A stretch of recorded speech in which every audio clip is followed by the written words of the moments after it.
পরে হাত বাঁধার পরে চুল ধরে টানতে টানতে এক রুম থেকে আর এক রুমে নিয়ে বারান্দা থেকে ডোর খুলে টানতে টানতে ছাদ পর্যন্ত নিয়ে আমার ড্রেস খুলে ছাদে বসেও আমার সাথে খারাপ কাজ করে। তখন আমার গলায় পাড়া দিয়ে ধরে, সে আমাকে দিয়ে বিভিন্ন পেজে বা বিভিন্ন অ্যাপে লাইভ করাতো। আমি লাইভে গিয়ে ছেলেদেরকে বলতেছি যে এখানে video service available, please inbox me. এটা আর কি, মানে তোমাকে দিয়ে উন্মুক্ত ভিডিও দেখানোর। তো আমাকে কেউ ওকে টাকা দিছে আমি জানি না, তো সে টাকা পেয়ে আমাকে বলতেছে দেখো অমুক জায়গায় অমুক নাম্বার আছে, ওই নাম্বারে তুমি এত মিনিট দাও। তখন আমি ডেনাই করি যে না, আমি দিব না। তখন ও আমাকে কিছু গালি দিয়ে বলে তুই দিবি না কেন, তুই দিবি, তুই ওরে 5 মিনিট দিবি, বুঝোস না।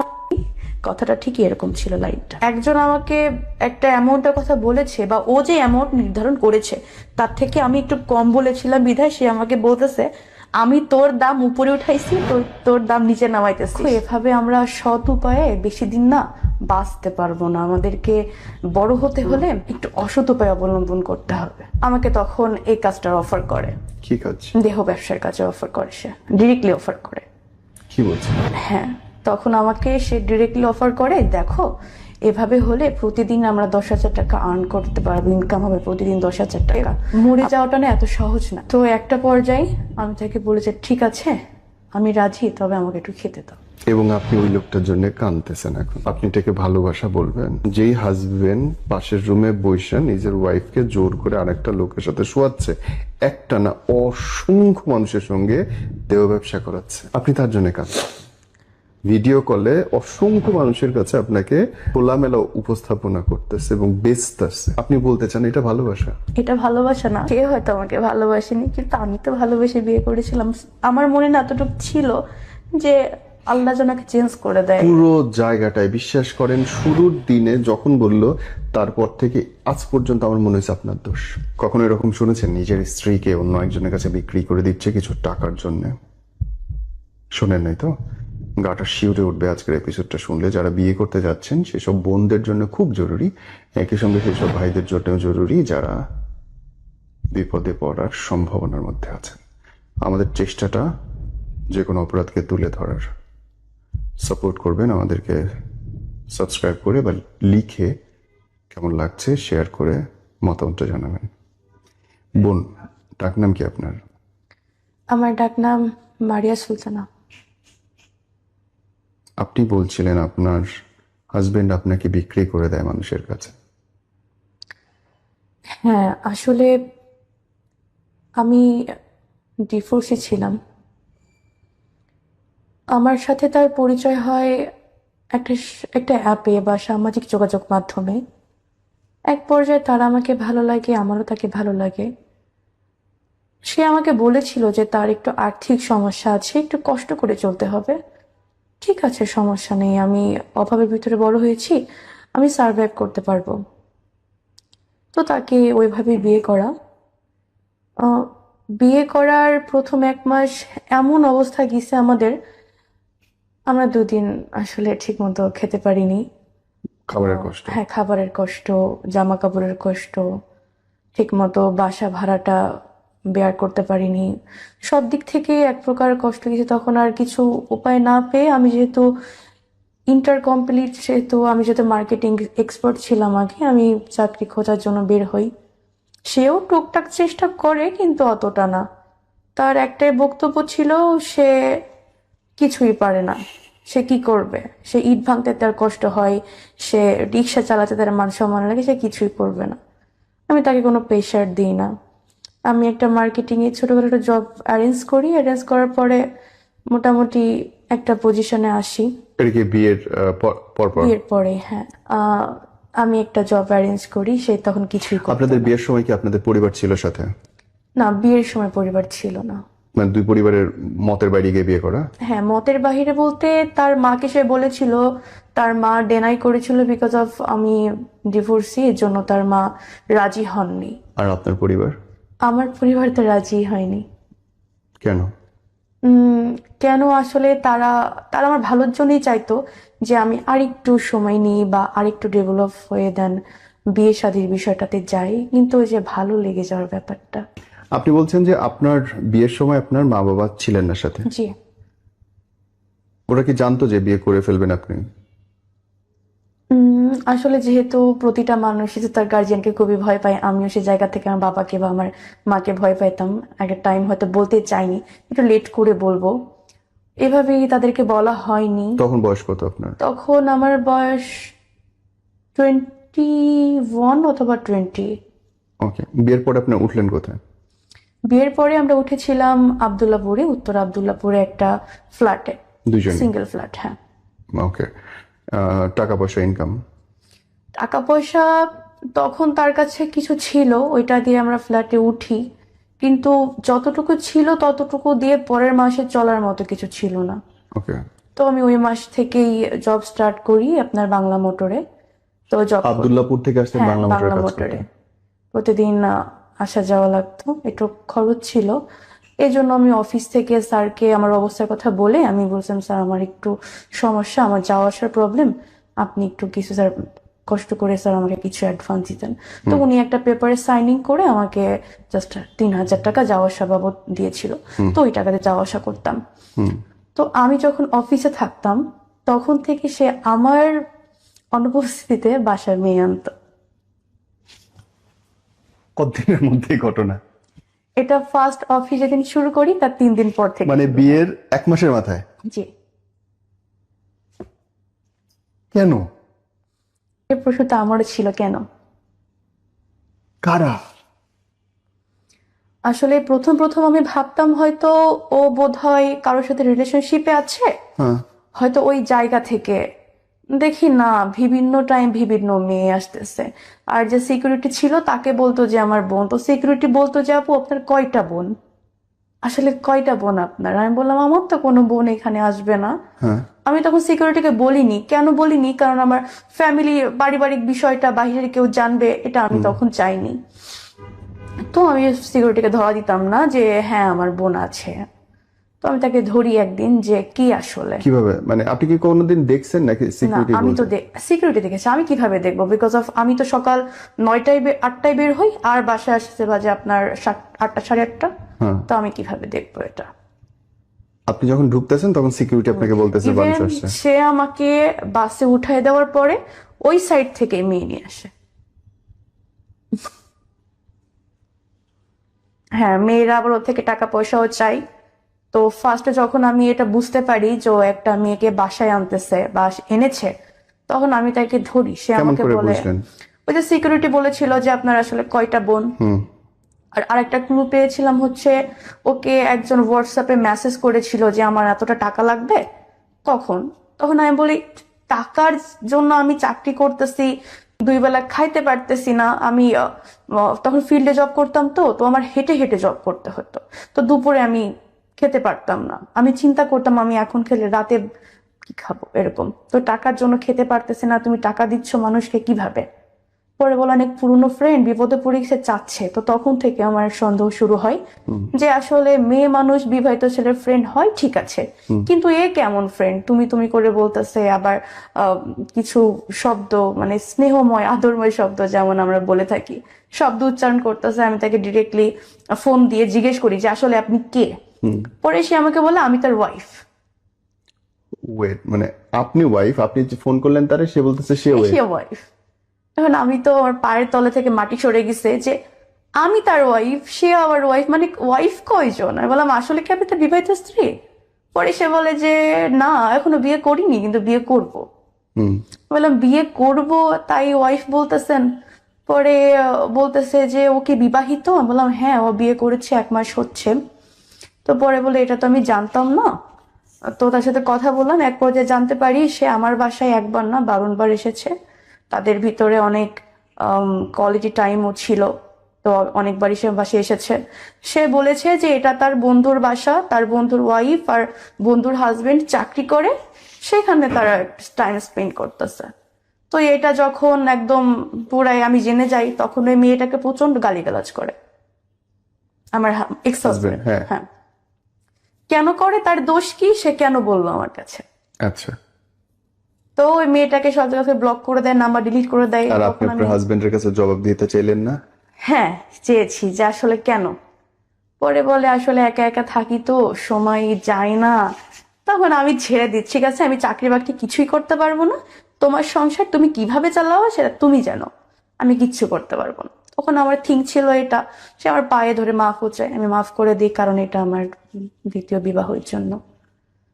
সে কিভাবে চালাবে তার পার্সোনাল ম্যাটার। এখন আমি চাকরি ছেড়ে দিই। তখন ছেড়ে দেওয়ার পরে সে মোটামুটি কাজ করে না, বাট কই থেকে টাকা আনে এটা আমি বলতে পারবো না। টাকা নেই? হ্যাঁ টাকা আনে, কিন্তু কাজ করতো না, তাইলে কি করতো? এটা আমি বলতে পারবো না। তো একদিন সে আমাকে অফার করেছে, দেখো জীবনে বড় হতে গেলে অনেক স্যাক্রিফাইস করতে হয়। খুবই স্বাভাবিক, স্বাভাবিক অনেক স্যাক্রিফাইস করতে হয়, এটা স্বাভাবিক, কিছু পেতে হলে কিছু হারাতে হয়। তো বলতেছে দেখো এভাবে আমরা সৎ উপায়ে বেশি দিন না বাঁচতে পারবো না, আমাদেরকে বড় হতে হলে আম, একটু অসৎ উপায় অবলম্বন করতে হবে। আচ্ছা, যেমন? পরে বলে দেখো তোমার ভয়েস খুবই ভালো আছে, তুমি দেখতে শুনতে অনেক সুন্দর। আহ, এই যে ভিগো লাইভ না কি বলে, তো ওইটাই নাকি লাইভ করলে অনেক পয়েন্ট পাওয়া যায়, পয়েন্ট ভাঙায় অনেক টাকা আর্ন করা যায়। তো এভাবে কিছু আমাকে অফার করে। সত্যি বলতে আমি মিথ্যা কিছু বলবো না, আমি ফার্স্টে বলি ঠিক আছে, যদি এই লাইফটা করলে যদি টাকা আসে ঘরে বসে কি সমস্যা, ঠিক আছে আমি করব। যখন দেখলো যে না এটা থেকে আসলে কিছুই হচ্ছে না, তখন আমাকে বাদ দিতে বললো। হুম। আমিও বাদ দিয়ে দিলাম। বাদ দেওয়ার পরে সে আমাকে বললো এভাবে হবে না, আর একটু কষ্ট করতে হবে। কেমন কষ্ট? তাহলে আমাকে তখন এই কাজটার অফার করে। কি কাজ? দেহ ব্যবসার কাজে অফার করে, সে ডিরেক্টলি অফার করে। কি বলছিল? হ্যাঁ, তখন আমাকে সে ডিরেক্টলি অফার করে, দেখো এভাবে হলে প্রতিদিন আমরা 10,000 টাকা আর্ন করতে পারবো, ইনকাম হবে প্রতিদিন 10,000 টাকা। আমরা 2-3 মাসের ভিতরে আমরা সেটেল হয়ে যেতে পারবো, আমার অনেক দেনাদায়িক আছে ওইগুলো শোধ হয়ে যাবে, আমরাও সেটেল হয়ে যাব, আমরা তারপরে বিদেশে চলে যাব। টু বি অনেস্ট, আমি তখন ডিরেক্টলি না করে দিই যে না, তখন আমি চলে যেতে চাই। ব্যাগটা নিয়ে, আমার যে ব্যাগ ছিল সেটা কাপড় চোপড় গোছায় আমি চলে যেতে চাই। আমি চলে যেতে কেন চাইলাম এইটার জন্য ও তখন আমার প্রথম গায়ে হাত দেয়। ও আমাকে যখন আমার গায়ে হাত দেয় না, খুব ক্যালকুলেশন করে মারতো প্রতিবারই। যেমন ধরেন আপনি ওইখানে বসে আছেন, ঠিক কতটা স্টেপ পেছনে গেলে মানে দৌড়ে এসে একবারে আপনার মুখে লাথি দেওয়া যায়। সে খুব ক্যালকুলেশন করে মারতো। সে বেশিরভাগ মুখে মারতো, পিঠে মারতো, আর হচ্ছে মাথায় মারতো, শরীরে কখনো মারতো না।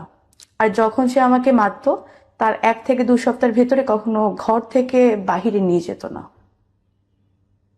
এটা তার একটা স্ট্রিক ছিল, কারণ ঘর থেকে নিয়ে গেলে হয়তো অসুস্থ দেখলে বা গায়ে দাগ দেখলে জিজ্ঞেস করবে যে কি হয়েছে কেন, বা আমি যদি কখনো পুলিশের কাছে হেল্প চাই, এজন্য কখনো সে আমাকে বাহিরে নিত না। আপনার স্বামী আপনাকে স্ট্রেট বললো তুমি দেহ ব্যবসা করো, এবং আপনি তারপরে বের হয়ে গেলেন না, আপনি বাসায় থাকলেন?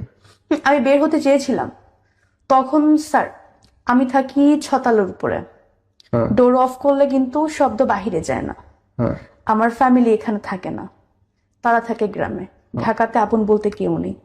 সে যদি আমাকে দরজা বন্ধ করে মেরে ফেলে স্যার, জীবনের ভয় কার নেই বলেন? ওকে, আমার আরো প্রশ্ন আছে, করবো, তার আগে শুনি তারপরে কি হলো।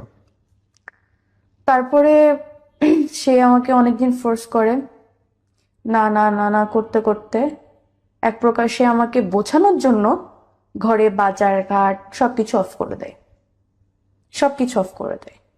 সে ঠিকই যাইতো, সে যখন যাইতো আমাকে বাহির থেকে তালা মেরে যাইতো আর কি, মানে আমি যদি বের হইতে না পারি, অলওয়েজ ডোরে তালা থাকতো। তার বোনের বাসায় যাইতো।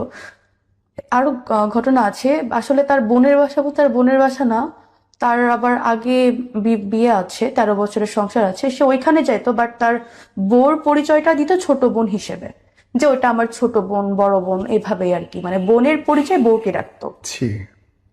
আর আমাকে রুমে এভাবে তালা মেরে চলে যেত। এভাবে 2-1 দিন বাসায় খাবার দিত না। আমি তো মানুষ, আমার তো খাবারের প্রয়োজন আছে। আসলে মরে যাওয়াটা না এত সহজ না। একদম। তো একটা পর্যায়ে আমি তাকে বলেছি ঠিক আছে আমি রাজি, তবে আমাকে একটু খেতে দাও। আমি আমি অনেক খাই না, আমার আমার আসলে কথা বলতে পারতেছি না। আমি তখন আমার পুরো হাইপার শুরু হয়ে গেছে, যে কাঁপাকাঁপি শুরু হয়ে গেছে খিদায়। তখন সে আমাকে বললো যে ঠিক আছে, আমি আমার বোনের কাছ থেকে রান্না রান্না করছে, আমি ভাত নিয়ে আসতেছি। তো এইভাবে ও, যখন আমরা আবদুল্লাপুরে ছিলাম তখন ও লোক আনতো, লোক আপনি আনতো আমাকে প্রথম দিনটা বলেন। প্রথম দিন থেকে। ওই যে বললাম যে যখন আমাকে ফোর্স করলো, খাবার দাবার দিল না, যখন আমি রাজি হয়ে গেলাম তখন থেকে ও হচ্ছে লোক আনা নেওয়া শুরু করে। প্রথম লোক আনার গল্পটা বলেন। প্রথম লোক আনার আনার গল্পটা হচ্ছে ওই দিনই স্যার, ওই দিনই ওকে আমি ফোন করে বললাম, আমার হাতে ফোন ছিল, ফোন করে বললাম যে দেখো আমি পারতেছি না, আমি, ঠিক আছে তুমি যা বলবা তাই শুনবো, একটু খাবার দাবার ব্যবস্থা করে দাও। হ্যাঁ, এখন প্রশ্ন এটা যে আপনার কাছে ফোন ছিল, তাহলে আপনি অন্য কোথাও ফোন টোন দিলেন না কেন? অন্য কোথাও ফোন টোন দিই না, তার একটা কারণ হচ্ছে আমার নাম্বারে না, মানে আমার ফোনে নাম্বার দিয়ে হচ্ছে এয়ারটেলের অ্যাপ নামানো। আমি কার সাথে কথা বলতেছি, কটা নাগাদ কথা বলতেছি, বা কাকে কাকে ফোন দিচ্ছি, সবকিছু ওর কাছে থাকতো। হোয়াটসঅ্যাপ ওর কাছে ছিল লিঙ্ক আপ করা, আমার ইমো ছিল ওর কাছে লিঙ্ক আপ করা, মেসেঞ্জার নেওয়া ছিল, স্ন্যাপচ্যাট নেওয়া ছিল, সবকিছুই ওর কাছে। ও যখন আমাকে তার আগের দিন মারে না স্যার, তখন আমার মনে একটা ভয় চলে এসেছিল যে যদি যদি মেরে কিছু ফেলে? করি, যদি মেরে ফেলে, হতে পারে। একটা ভয় ছিল মনে। সে ভয় থেকে আমি আসলে সাহস পাইনি তখন। কিভাবে পাবো? আমাকে সাপোর্ট দেওয়ার মতো কেউ ছিল না। কার কাছে বলবো? ফ্যামিলির কাছে বলবো? ফ্যামিলি তো এই কথা শুনে নিজে স্ট্রোক করে মরে যাবে। আমার মা আমার বাবা দুজনে হার্টের রুগী। বলিনি ভয়ে।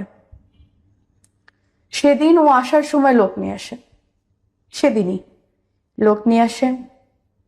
দেন ফার্স্ট যেটা হয়, টাইম ছিল 1 ঘন্টা, 1 ঘন্টা 5 মিনিট, একটু বেশি হয়েছিল, 1 ঘন্টা থেকে 5 মিনিট।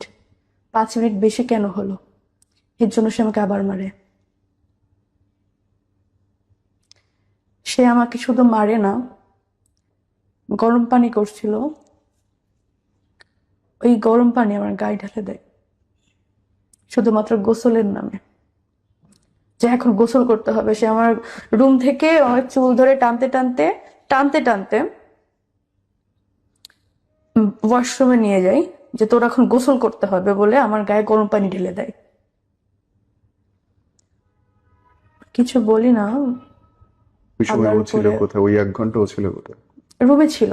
ও 1 ঘন্টা, এরকম একটা রুম, এই রুমে লোক আনতো, পাশে ও বসে থাকতো। কারণ বসে না থাকলে সবাই তো বলবে যে লোক ঢোকায় সে চলে যাচ্ছে বাহিরে, তারা কি করে না করে মনে সন্দেহ করবে না, এই জন্য সে কখনো বাইরে যাইতো না। সে রান্নাঘরে একটা স্পেস ছিল, সেখানে সবসময় বসে থাকতো, অথবা এই যে রুমের পাশে বসে থাকতো আর শুনতো আমি কি বলতেছি, আমি রিপোর্ট করতেছি কিনা, বা কারো হেল্প চাচ্ছি কিনা। যদি কখনো শুনতো না আমি একটা শব্দ করছি, তাহলে সে আমাকে সেদিন মারতো। অথবা যদি খুব বেশি কথা বলতেছি, সে নক করতো, নক করে আমাকে ডেকে বলতো কি বলতেছিলি। তো এই ভয়তে আমি কখনো কাউকে কিছু বলতে পারতাম না। একটা মানুষ ঘুরে যদি আরেকবার না আসতো, সেজন্য আমাকে মারতো। আমি কেন তাকে কনভিন্স করতে পারলাম না। এভাবে চলছে জানুয়ারি, ফেব্রুয়ারি, মার্চ, এপ্রিল পর্যন্ত চলছে। এপ্রিলের পরে আমি সুযোগ পাই, পালাই যাই। প্রত্যেকটা দিন মানুষ আসতেছে। এইভাবে টোটালি ও আমার থেকে এ পর্যন্ত 3 লাখ টাকা নিছে এইভাবে। আপনাকে বিক্রি করে। তো আমি একটা সুযোগে পালাই যাই বাসা থেকে। পালাই গিয়ে আমি চলে যাই। যখন পালাই যাই তখন ও আমাকে অনেক ফোন দেয়, দিয়ে কান্নাকাটি করে, আমি ভুল করে ফেলেছি, আসলে আমি বুঝতে পারিনি, এই সেই অনেক রকম, মানে ও এতভাবে আপনাকে মানে ম্যানুপুলেট করবে যে আপনি বাধ্য হবেন যে আসলে হয়তো ভুল করে ফেলেছে ছেলেটা, হয়তো সে অনুতপ্ত। ঠিক আছে, আমি একটা পর্যায়ে, সে আমার পিছনে 1-2 দিন না, প্রায় 3-4 দিন সে প্রচুর কান্নাকাটি করছে, খাওয়া দাওয়া ছেড়ে দিছে। সে কোরআন শরীফে হাত রেখে বলছে যে দেখো আমি ভুল করে ফেলছি, প্রয়োজনে আমি তোমাকে রাজমিস্ত্রি যোগান দিয়ে ভাত খাওয়াবো, তারপর আমি তোমাকে দিয়ে কাজের কোনো দিন করাবো না, আমার অনেকবার ভুল হয়ে গেছে। যেহেতু সেকেন্ড ম্যারেজ, আমি তাকে সুযোগ দিয়ে আবার হচ্ছে ঠিক আছে। সে ওইখান থেকে বাসা চেঞ্জ করে। বাসা চেঞ্জ করার পরে আমি বলি ঠিক আছে, তোমার কিছু করা লাগবে না, তুমি এটা কাজ করো, খুলনা চলে আসো। আমি এখানে যেহেতু এনআরবি ব্যাংকে মার্কেটিং এ জব করতাম, তো আমি মার্কেটিং এ তোমাকে মার্কেটিং বা জব করে তোমাকে খাওয়াবো। বলো ঠিক আছে। সে খুলনা চলে আসে। খুলনা চলে আসার পরে কিছুদিন জব করি। একদিন করে হুট করে বলতেছে যে তোমার জব করার প্রয়োজন নেই, আমি একটা জব দেখছি, তুমি বাসায় থাকো, আমি জব করবো। ঠিক আছে, ভালো কথা। এইভাবে হচ্ছে কিছু মেয়ের সাথে বোধহয় ওর কথাবার্তা ছিল। তো ও হচ্ছে মেয়েদের দিয়ে এখন শুরু করে। তখন আর আমাকে দিয়ে শুরু করে না, মেয়েদের দিয়ে শুরু করে। তো খুলনা থাকাকালীন কয়েকটা মাস আমাদের খুবই ভালো কাটছে। আমি জব করেছি, সে বাসায় ছিল, তাকে কিছু করতে দেইনি। হ্যাঁ, দেই নাই, সত্যি বলতে আমি কিছুই করতে দেই নাই, যে ঠিক আছে তোমার কিছু করার লাগবে না, তুমি থাকো। খুলনা যেহেতু আমার জন্মস্থান, সেহেতু আমি আমি অনেকটা ভালো চিনি, সেহেতু এখানে আমার ক্ষতি করতে পারবে না এতটুকু বিশ্বাস আমার ছিল। আর আমার একটা থিঙ্ক কি ছিল স্যার, যে মানুষ বিপদে পড়েছে, হাজবেন্ড বিপদে পড়েছে, টাকা নাই, আজকে হয়তো সে খারাপ আছে, কালকে ভালো হলেও হতে পারে। আল্লাহকে কখন হেদায়েত দেয় আসলে কেউ বলতে পারে না।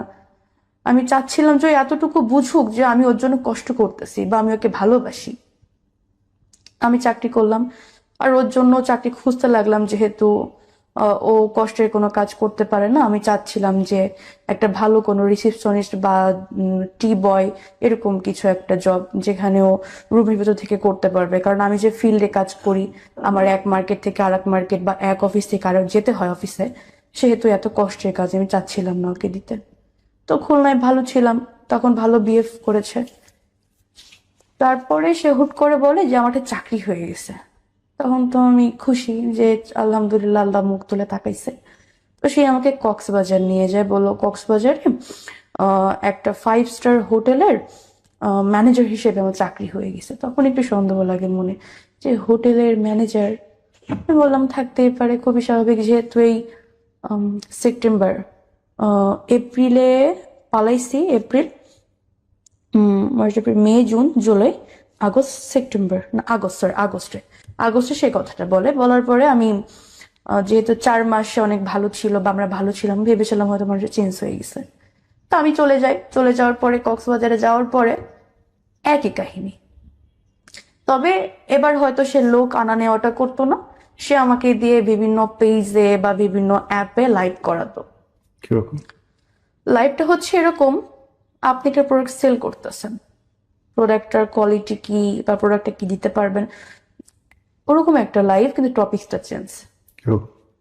এই যে ধরেন আমি কাউকে বলতেছি প্লিজ ইনবক্স মি, এটা সেটা, এগুলা এরকম একটা লাইভ, মানে একটা ব্র্যান্ড প্রমোশন যেরকম করে ঠিক ওরকমই, টপিকসটা ডিফারেন্ট, টপিকসটা 18+।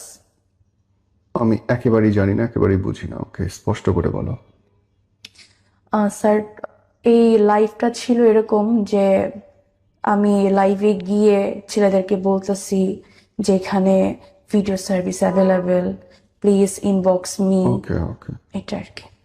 মানে তোমাকে দিয়ে উন্মুক্ত ভিডিও দেখানোর, লাইভ করতে বলতেছে? উন্মুক্ত বলতে, যখন আমাকে কক্সবাজার নিয়ে আসে তখন আমাকে আবার ওই একই জিনিস জোরাজোরি করে, মারধর করে, সেম।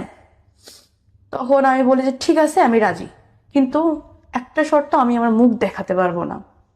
তখন সে বলে যে ঠিক আছে আমার টাকা হলেই হচ্ছে, কিন্তু যদি এটাতে টাকা না আসে তোমাকে মুখ দেখাতেই হবে। বললাম ঠিক আছে। তখন ওই যে বলেছিল যে যদি এটাতে টাকা না আসে তাহলে তোকে মুখ দেখাতে হবে, তখন আমাদের ঠিক কাজ করছে এটা, যে এটা যদি আসলে না হয় তাহলে তো আমি ফ্যামিলিতে বা সব জায়গায় অনেক লাঞ্ছিত হয়ে যাব। তো এই জায়গা থেকে আমার নিজের কাছে মনে হয়েছিল যে পালানো না অবধি বা এখান থেকে সরতে পারতেছি এমন একটা পরিস্থিতি না হওয়া অবধি আমার ওর সাথে তাল দিয়ে চলতে হবে। কারণ স্যার প্রতিদিন তো আসলে মার খাওয়া যায় না, আমি তো একটা মানুষ। দেন ওর কথাই শুরু করি। শুরু করার পরে মনে করেন কাউকে যদি 5 মিনিট দেওয়ার কথা থাকে, সেখানে 1 মিনিট যদি বেশি হয়, ওই 1 মিনিট কেন বেশি হলো এর জন্য মারধর করবে। এরকম হয়েছে তখন যে আমাকে সে বলতেছে সাজগোজ করো। তখন স্যার আমার অনেক জ্বর, পিরিয়ড সেশন চলতেছে। তখন আমি বলি যে দেখো আমার শরীরটা ভালো লাগছে না, আমি আজকে পারবো না, আজকে বাদ দাও। সে বলে যে পারবো না বললে তো হবে না, পারতে হবে, অনেক দেনাদায়ী কাছে করতে হবে। আমি তখন বলি, আমি একটু জোরেই বলি যে আমি পারবো না, আমি করতে আমি আর পারতেছি না। তখন আমি সাজলাম না কেন এটার জন্য আমাকে আবার মারছে স্যার। ওর মারার যদি আপনি কাহিনীটা শুনেন, ও আমাকে ঘরে বসে মারে, মারার পরে হাত বাঁধে, হাত বাঁধার পরে চুল ধরে টানতে টানতে এক রুম থেকে আর এক রুমে নিয়ে বারান্দা থেকে ডোর খুলে টানতে টানতে ছাদ পর্যন্ত নাই, ছাদ পর্যন্ত নিয়ে আমার ড্রেস খুলে ছাদে বসেও আমার সাথে খারাপ কাজ করে। তখন আমার গলায় পাড়া দিয়ে ধরে, করবি না কেন। এটা যখন হয় না স্যার, তখন আমার মনে হয়েছিল কি ওর ভিতরের মনুষ্যত্বটা না নষ্ট হয়ে গেছে। ও আসলে আমাকে ইভেন এরকমও ভয় দেখায় যে আমি যদি ওর কথা না শুনি, ও ঠিক এভাবে বলে তোমার এখান থেকে বিলেট দিয়ে কাটতে কাটতে পুরো পা পর্যন্ত যাবো, তোমার অস্তিত্ব খুঁজে পাওয়া যাবে না। তখন আমার মনে হয়েছিল ওর ভিতরে মনুষ্যত্ব বলতে কিচ্ছু নেই। তখন আমি নিজের ভিতরে ঠিক রাখি আমাকে অ্যাট এনি কস্ট এখান থেকে পালাতে হবে, পালাতেই হবে। আমি এখান থেকে পালাই যাই বলতে আমি সকাল সকাল ভোরে যখন ঘুমেছিল, আমি তখন বাসা থেকে পালাই যাই। যে সিকিউরিটি ছিল বাসার, মানে প্রতিটা বাসা একটা সিকিউরিটি থাকতো, সিকিউরিটি ছাড়া কখনো বাসা নিত না। আর বাসা 2 রুমের নিক 3 রুমের নিক সিঙ্গেল ছাড়া কখনো সাবলেট নিত না। তখন পালাই যায়, তখন সিকিউরিটি ভাবছে হয়তো রাতে হয়তো ঝামেলা হয়েছে ওদের ভিতরে। ও সিকিউরিটি সবই জানে, জানে বলতে মারামারি চিল্লাচিল্লি শুনতেছে কিন্তু আগাচ্ছে না, ভাবছে স্বামী স্ত্রীর ঝামেলা। তো আমি পালাই যাই। সিকিউরিটি খবর দেয় যে ভাই ভাবি তো মনে হয় রাগ করে পালাই যাচ্ছে, আপনি ভাবিকে ঠেকান, ও তো আর জানে না এগুলা। তখন ও আমাকে কলাতলি থেকে চুল ধরে সজোরে ঘুষি মারতে মারতে বাসায় নিয়ে আসছে। ওইখান থেকে মনে করেন আমার বাসা হেঁটে গেলে 10 মিনিট, ওই 10 মিনিট ধরে আমাকে একটা কথা বলতেছে আর ঘুষি মারতেছে। মানুষ দেখতেছে কিন্তু কেউ কিছু বলতেছে না। তখন পালাতে পারিনি, তখন ধরা পড়ে যায়। আর যখন ধরা পড়ে যায় তখন তো আমাকে বেশি চোখে চোখে রাখতো। তখন আর কোথাও যাইতে যেত না একা একা, মানে সবসময় ডোরে ভিতর থেকে তালা মারা থাকতো এরকম। আমি যে বাসায় কথাটা বলবো যে একটু কেউ এসে আমাকে নিয়ে যাও, বা তোমরা কেউ বেড়াতে আসবে, অ্যাটলিস্ট বেড়াতে আসলে তো একটা মনের ভিতরে আশা লাগবে যে কোনো না কোনো টাইমে বলতে পারবো যে আমাকে এখান থেকে নিয়ে যাও। কাকে বলবো? আম্মুকে বলবো, আম্মু আসলো, ও যে আম্মুকে মেরে ফেলবে না গ্যারান্টি কি আছে? ওর ভিতরে তো মনুষ্যত্ব নেই। ভয়ে ছিলাম যে কাকে বলবো, পুলিশ কল করব, পুলিশ আসতে আসতে তোমাকে মেরে ফেলে। তখন আমি আসলে এতটা ভয়ে ছিলাম আমি বলতে পারিনি। এভাবে তখন আমার তো থিঙ্ক ছিল মাথায় যে এভাবে আসলে হবে না, ওর থেকে পালাতে হলে ওর সাথে কি মিশতে হবে, তারপরে পালাতে হবে। সেম আমি ওর সাথে মিশে যাই, ও যা বলে তাই শুনি, যেভাবে বলে সেভাবে শুনি।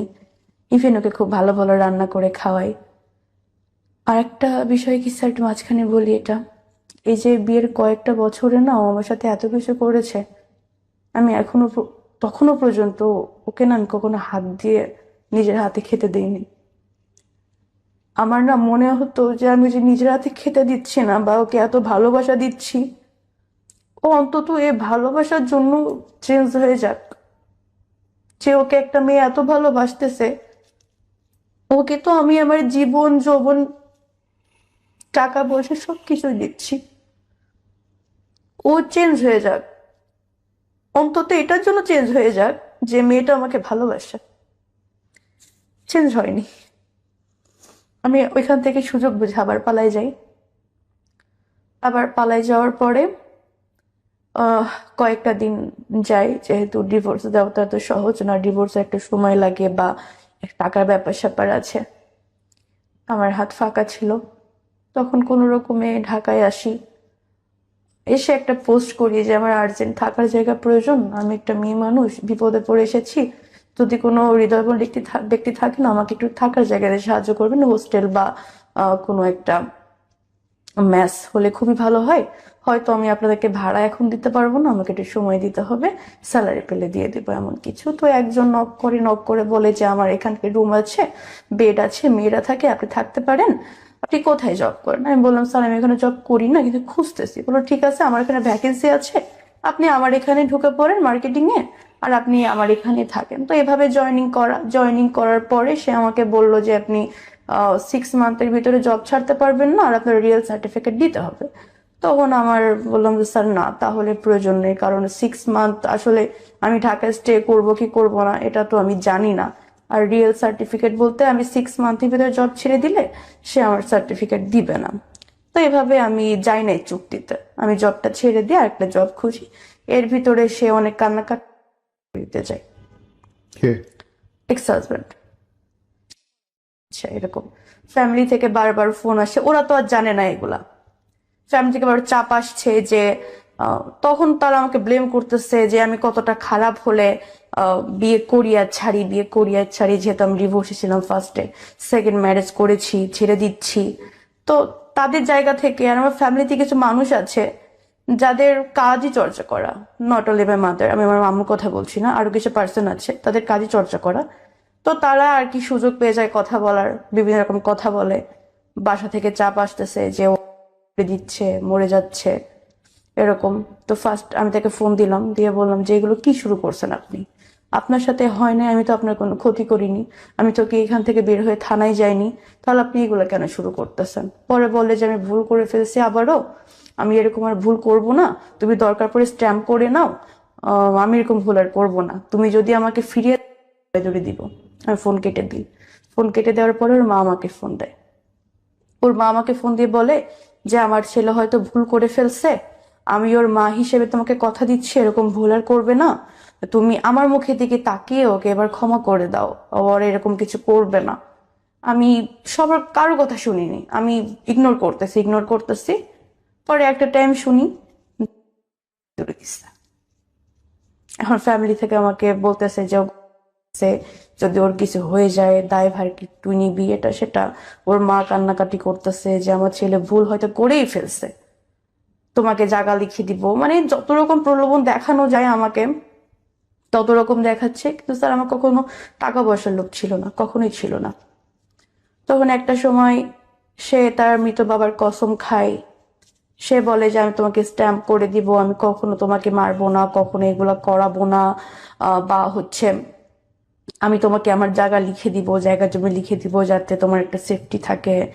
আমি বললাম ঠিক আছে, তাহলে আমি ওইখানে যেতে পারবো না, কক্সবাজারের হবে না, আমি ঢাকায় একটা জব নিচ্ছি, তোমাকে লাস্ট বারের মতো সুযোগ দিচ্ছি, তোমার তো লাস্ট বারের সুযোগ কি আছে, তুমি যদি এবার ভালো না হও এবার কিন্তু তুমি আর সুযোগ পাবে না। আমি আসলেই বোকার মতো সুযোগ দিচ্ছিলাম। ভালোবাসতাম তো প্রচুর। ভুলে যায় আসলে মানুষ, দুইটা ভালো কথা বললে, একটু হাসি মুখে কথা বললে ভুলে যায় অনেক কিছু। আমি তাকে আবারও সুযোগ দিই লাস্ট বার বলে। মাঝে আমার ডেঙ্গু পজিটিভ হয়, অনেক অসুস্থ ছিলাম, সুস্থ হওয়ার পরে আমরা আবার 8 নম্বরে বাসা নিই। 8 নম্বরে বাসা নেওয়ার আগ পর্যন্ত সবকিছু ঠিকঠাক ছিল। 8 নম্বরে বাসা নেওয়ার পরে মানে আমার ডেঙ্গু পজিটিভ মানে সুস্থ হওয়ার 1 মাস পরে থেকে তখন আমাকে আবার প্রেশারাইজ করতেছে যে এভাবে হচ্ছে না, বেশি না, তুমি আর আরেকটা মাস করো, আর একটা মাস করলে আমার সব দিনাদেক শোধ হয়ে যাবে, তোমাকে দিয়ে আর করাবো না, আমরা বাইরে চলে যাব।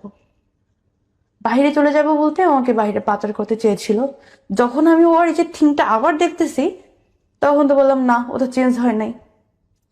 তখন আমি এবার সিদ্ধান্ত নিই যে এবার আর লেট করব না, এবার ডিভোর্স দিয়েই দিব। কারণ আমি ওর বউ, এই অধিকারে সব করতেছে। তখন এভাবে ওর কাছে আমি শিকার যাইনি যে আমাকে ডিভোর্স দিব, ভালো মন্দ আমি শিকার যাইনি।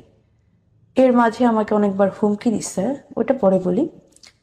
তো একদিন দেখলাম যে আমাকে বলতেছে যে দেখো এই এত মিনিট পাচ্ছে, তুমি একে এত মিনিট দাও, হ্যাঁ। তখন ও আবার আমাকে আবার তালা মারছে, তালা মেরে ওর ওয়াইফের কাছে গেছে, আমি জানতাম না। তো আমাকে কে ওকে টাকা দিছে আমি জানি না। তো সে টাকা পেয়ে আমাকে বলতেছে দেখো অমুক জায়গায় অমুক নাম্বার আছে, ওই নাম্বারে তুমি এত মিনিট দাও। তখন আমি ডেনাই করি যে না, আমি দিব না। তখন ও আমাকে কিছু গালি দিয়ে বলে যে আমি কি উল্লেখ করব, রিপোর্ট খাবে না? আচ্ছা, সে আমাকে বলে যে কি তুই দিবি না কেন, তুই দিবি, তুই ওরে 5 মিনিট দিবি, বুঝোস? কথাটা ঠিকই এরকম ছিল, লাইনটা। তো যখন এই কথাটা আমি হয়তো ভালো করে বলতে পারতে, বাট টোনটা খুবই অ্যাগ্রেসিভ ছিল ওর। যখন এই কথাটা বলে তখন আমি ডিসিশন নেই যে ওর এখানে আর না। আমি তখন ওইটা না একটা স্ক্রিন রেকর্ড নিয়ে নিই, কারণ ওর যে মেন্টালিটি, আমি যদি চলে যাই ও আমাকে ফাঁসানোর চেষ্টা করবে 100-100, আমি জানি। তখন আমি ওই স্ক্রিন রেকর্ডটা নিয়ে নিই। আরেকটা কথা, সেটা হচ্ছে একজন আমাকে একটা অ্যামাউন্টের কথা বলেছে, বা ও যে অ্যামাউন্ট নির্ধারণ করেছে তার থেকে আমি একটু কম বলেছিলাম বিধায় সে আমাকে বলতেছে আমি তোর দাম উপরে উঠাইছি, তোর দাম নিচে নামাইতেছিস। মানে কত বড় খানকি হইলে তুই নিজের দাম নিচে নামাস। সে আমাকে কত সম্মানের জায়গায় উঠাইছে, আমি সেখান থেকে নিচে নেমে গেছি। তো এগুলো আমি স্ক্রিন বেশি রেকর্ড দামে করে রাখি। বেচতেছে বউ। হ্যাঁ, আমি দেন আবার পালাই যাই বলতে কি, আমি তাকে এটা বিশ্বাস করাই যে ঠিক আছে আমি 1 মাস তোমার সাথে আছি। কারণ আমি একটা জিনিস দেখেছি, আমি তার সাথে না না করে আসলে হয় না।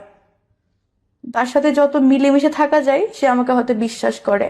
আমি তার সাথে তখন মিলেমিশেই ছিলাম, তার হ্যাঁতে হ্যাঁ নাতে না, উঠতে বললে উঠতেছি, বসতে বললে বসতেছি।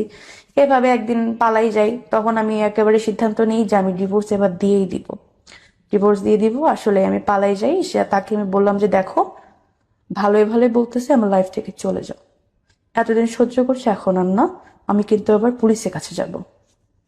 পরে আমার অনেক গালিগালাজ করে যে আমি তখন পালাই গিয়ে আমি আমার আপুর বাসায় ছিলাম। তো সে আমাকে বলে আমি নাকি কার সাথে পালাই গেছি, কার সাথে রাত কাটাইছি, এটা সেটা, আমি খারাপ, হ্যান ত্যান, অনেক কথা বলে। আমি তখন তাকে বলি যে দেখো তুমি আমার লাইফ থেকে সরে যাও, না হলে কিন্তু আমি পুলিশ কেস করতে বাধ্য হব। তখন সে বলে ঠিক আছে আমি তোর লাইফ থেকে সরে যাব, এমনি তোরে দেওয়ার কাজ হচ্ছে না। হ্যাঁ, এমনিও তোকে দেওয়ার কাজ হচ্ছে না, তুই একটু মোটা হয়ে গেছিস, কালো হয়ে গেছিস, এখন তোরে কেউ কিনতেছে না, তোরে দিয়ে এমনিতেও আমার হবে না। আমার ব্যাংকের কার্ড আমার তোর কাছে আছে, তুই এসে খালি কার্ডটা দিয়ে যা, হাউস বিল্ডিং, দেন আমি চলে যাব।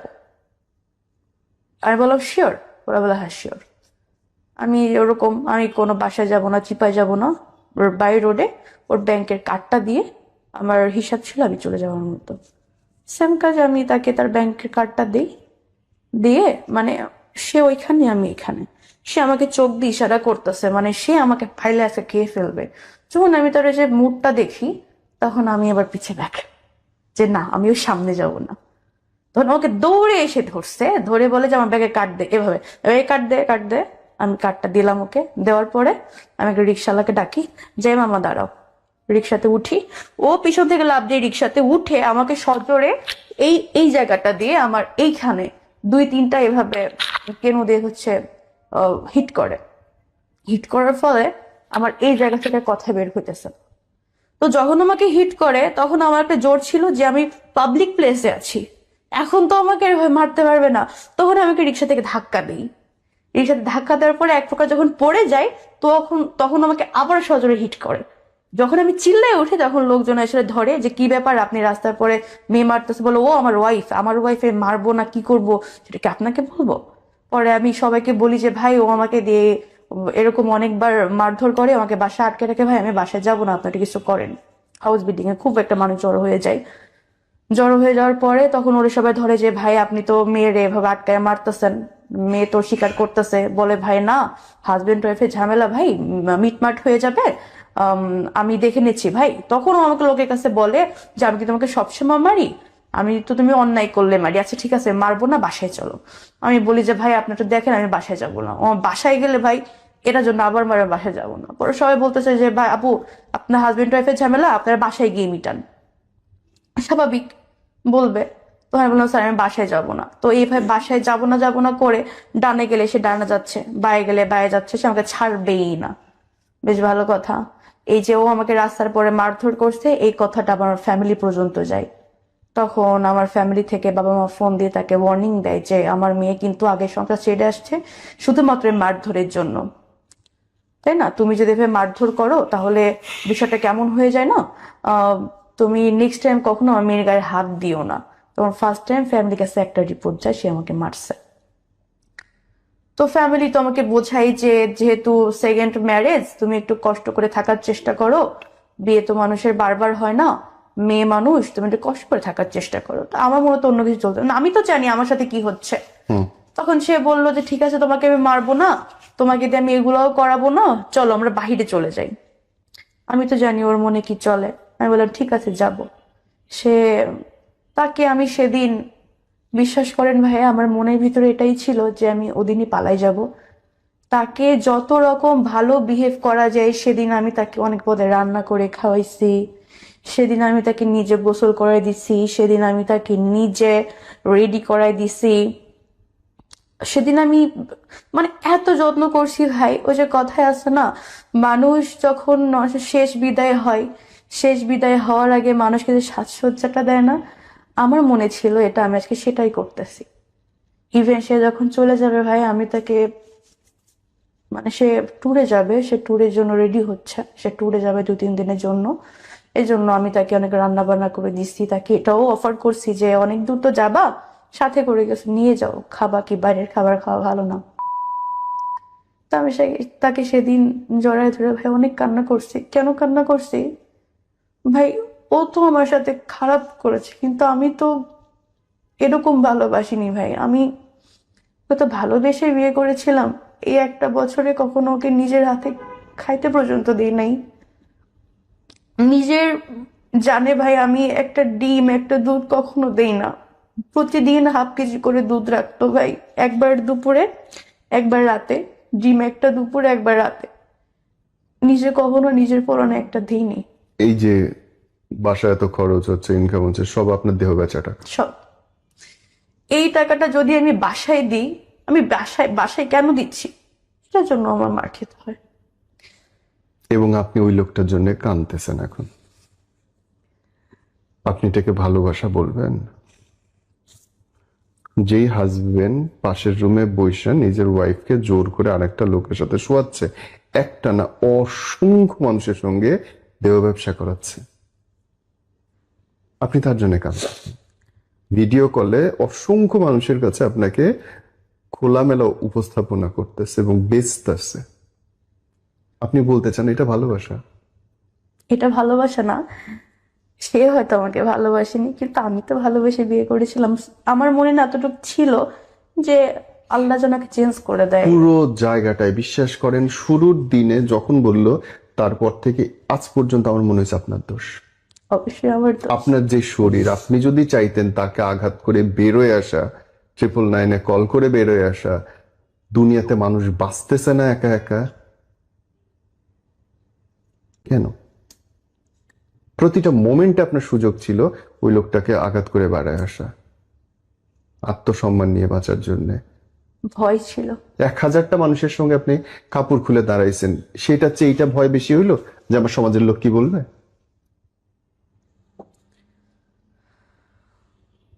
কি লজিক এটা? জীবনের একটা ভয় ছিল, হয়তো মেরে ফেলবে, ভয় কিছু করতে পারি। এইটা বাঁচা? এটা বাঁচা না, এটা তো মরে যাওয়া, জীবিত লাশ। আপনার ভিডিও মানুষের কাছে ঘুরতেছে, আপনার ছবি মানুষের কাছে ঘুরতেছে, আপনি বলবেন এটা বাঁচা? ইচ্ছা করে।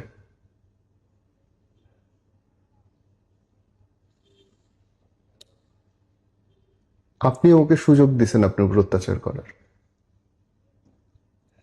আসলে আমি সুযোগটা দিয়েছিলাম। এবং আপনি আরো 10 জনের ক্ষতি করছেন। ও আরো 10 জনের ক্ষেত্রে একই কাজ করবে। যতদিন ধরা না পড়বে, আপনি কেস না করবেন, এগুলো প্রমাণ না হবে, ততদিন সেম ঘটনা করতে থাকবে। ওর প্রথম টার্গেট হচ্ছে ডিভোর্সি বিধবা মেয়েগুলো, প্রথম টার্গেট। স্বাভাবিক। তারপরে আমি তাকে ডিভোর্স দিয়ে দিই। ডিভোর্স দেওয়ার পরে যেহেতু সে আমাকে দিয়ে কাজগুলো করিয়েছে, আমার একটা মান সম্মানের ব্যাপার আছে, একটা ফিউচার আছে, আমি তাকে বলি যে দেখো, তোমার সাথে আমার বনিবনা হয়নি, তুমি যে কাজগুলো করেছো আসলে আমি আর নিতে পারতেছি না, আমি তোমার সাথে থাকতে চাই না, ডিভোর্স লেটার পাঠিয়ে দিয়েছি, দেখে নিও, চেক করে নিও। পরে সে বলে আমি তোমাকে ডিভোর্স দেই নাই, তাহলে ডিভোর্স কিভাবে হলো? বললাম ডিভোর্স হওয়ার জন্য হাজবেন্ডের সাইন করতে হয়, এটা হয়তো আগে ছিল বাট এখন নেই। এর আমি আমি ডিভোর্স দেওয়া মানে ডিভোর্স কার্যকর হয়ে গেছে, শুধু সময়ের অপেক্ষা। তো সেই এই টাইমটাতে সে আমাকে আবার সেম এরকম এরকম বলে, বাট এবার আমি আর না মানে না, তাকে সব জায়গা থেকে ব্লক করে দিই এবং তাকে বলি যে দেখো, আমি তোমার নামে কোনো মামলায় যাব না, দয়া করে তুমি আমার সম্মান নষ্ট করো না, আমি তোমার সম্মান নষ্ট করব না, কারণ আমি আমি চাই না কোনো ঝামেলা হোক। সে বলে যে ঠিক আছে, কোনো ঝামেলা হবে না, আমি তোমার কোনো সম্মান নষ্ট করব না। তো আমি আসার আগে যতটুকু পেরেছি তার ফোন থেকে আমার আইডি বা আমার জিমেল রিমুভ করে আসার চেষ্টা করেছি, বা যা যা ছিল ওর ফোনে চেষ্টা করেছি রিমুভ করে আসার। তো আমি তাকে বলি, সে আমাকে বলে যে ঠিক আছে আমি করব না, আর তুমি তাহলে আমার কোনো ক্ষতি করো না। আমি বললাম না, আমি তোমার কোনো ক্ষতি করব না, তুমি আমার মান সম্মানটা প্লিজ, কারণ আমার একটা ফিউচার আছে, আমার ফ্যামিলি আছে। ঠিক আছে বললো, ঠিক আছে। ও ও এর ভিতরে আমি এবার থানায় গেছিলাম।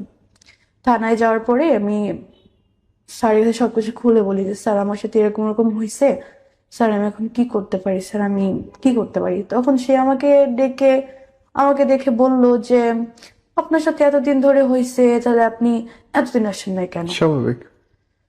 আমি তখন বললাম স্যার আমি এতদিন আসবো কিভাবে, স্যার কিভাবে আসবো? কারণ সে আমাকে বাসায় আটকে রাখতো, কোথাও গেলে তালা মেরে যেত, কোথাও নিয়ে গেলে তার সাথে নিয়ে যেত, আমি আপনার কাছে আসবো কিভাবে?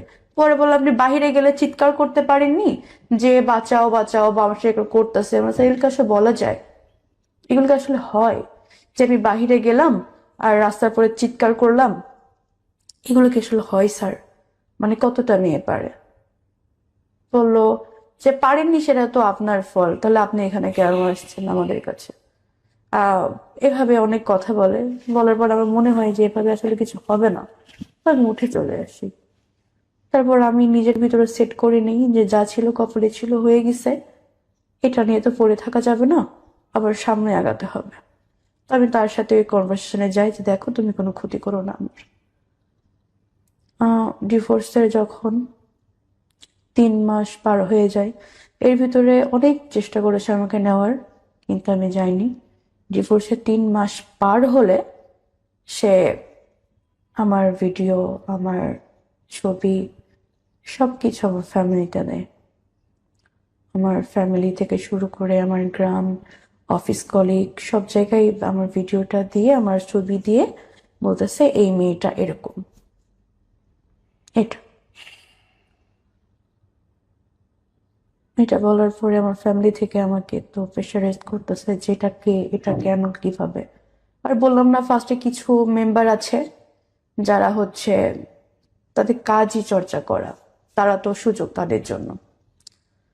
এর মাঝে আবার যখন আমার ডিভোর্স হয়ে যায়, তখন আমি তার বড় বোনের নাম সেভ করা আছে একটা নাম্বারে, আমি ফোন দিয়ে বলি দেখেন আপনার ভাইজান ডিভোর্স হয়ে গেছে, আপনার ভাই আমার জন্য বিরক্ত না করে একটু কষ্ট করে তাকে বলে দিয়েন। বলে আপু আমি তোর বোন না, আমি তোর ওয়াইফ, আমাদের 13 বছরের সংসার আছে, আমাদের 3টা বাচ্চা আছে। তখন ওর সাথে ওই যে আমার যে ফোন আলাপটা হয়, যে ওর মানে আমার এক্স হাজবেন্ড ওর নিজের ওয়াইফকে দিয়েও 13 বছরের সংসার, ওদের 3 বাচ্চার মা, সেম কাজ করার চেষ্টা করেছে, সেম কাজ।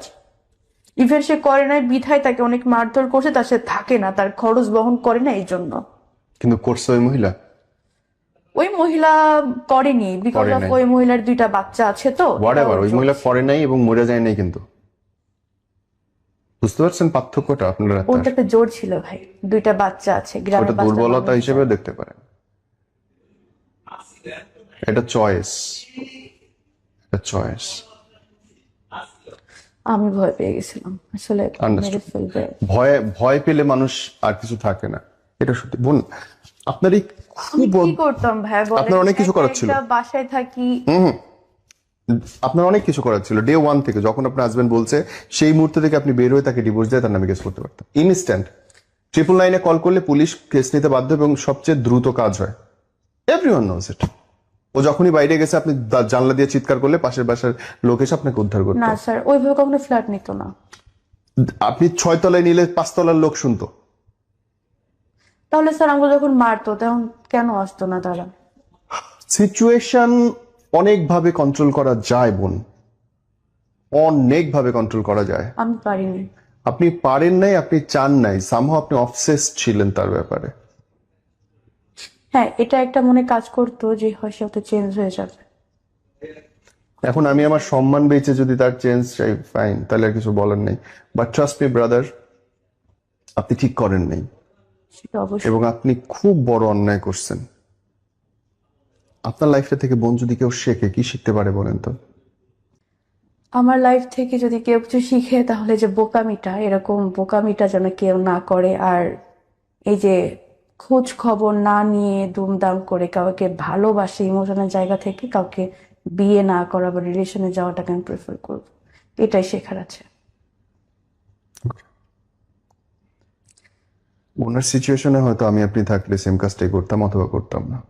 মানুষ নিজে না পড়লে বিপদ আসলে বাইরে থেকে বোঝা যায় না। আমি হয়তো বলছি যে উনি এভাবে মুক্তি হতে পারতো, কিন্তু হয়তো পারতেন না। ব্যাপারটা অতটা সহজও না। একটা ভয় একটা মানুষের জীবন কিভাবে নোংরা ভাবে নষ্ট করতে পারে, অন্ধ ভালোবাসা কেমন করে একটা মানুষের জীবন ধ্বংস করতে পারে আপনি দেখলেন, শুনলেন। যদি আপনার বোন বা আপনার কোনো পরিচিত মেয়ে বলে সে সংসারে যে আমি আমার হাজবেন্ডের সঙ্গে থাকতে চাই না, জোর করে পাঠায়েন না, কারণ আপনি জানেন না যে তার হাজবেন্ড তার সঙ্গে কি রকম আচরণ করছে, কি আচরণ করছে।